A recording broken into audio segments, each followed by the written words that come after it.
అనంతపురం జిల్లా కేంద్రంలో రాప్తాడు మాజీ ఎమ్మెల్యే తోపుదుర్తి ప్రకాష్ రెడ్డి క్యాంపు కార్యాలయం నందు శనివారం సాయంత్రం 4:10 సమయంలో సత్యసాయి జిల్లా రామగిరి మండలం పాపిరెడ్డిపల్లి గ్రామానికి చెందిన వైసీపీ కార్యకర్త కురుబ లింగమయ్య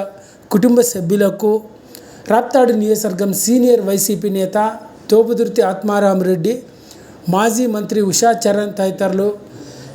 తెలుగుదేశం పార్టీ నేతల దాడిలో గాయపడి మృతి చెందిన వైసీపీ కార్యకర్త కురుబ లింగమయ్య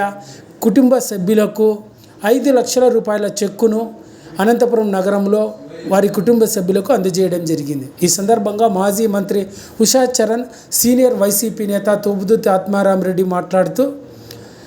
సత్యసాయి జిల్లా రామగిరి మండలం పాపిరెడ్డిపల్లి గ్రామానికి చెందిన కురుబ లింగమయ్య టీడీపీ నేతల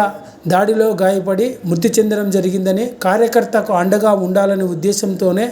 నేడు 5 లక్షల రూపాయల ఆర్థిక సహకారాన్ని తమ వంతు సహకారంగా అందజేస్తున్నామని, భవిష్యత్తులో కురుబ లింగమయ్య కుటుంబ సభ్యులకు ఎప్పుడూ అండగా ఉంటామని మాజీ మంత్రి ఉషా చరణ్, సీనియర్ వైసీపీ నేత తోపుదుర్తి ఆత్మారామరెడ్డి తదితరులు పేర్కొన్నారు. ఈ కార్యక్రమంలో రామగిరి మండలానికి సంబంధించిన పలువురు వైఎస్ఆర్ పార్టీ నాయకులు కూడా పాల్గొన్నారు.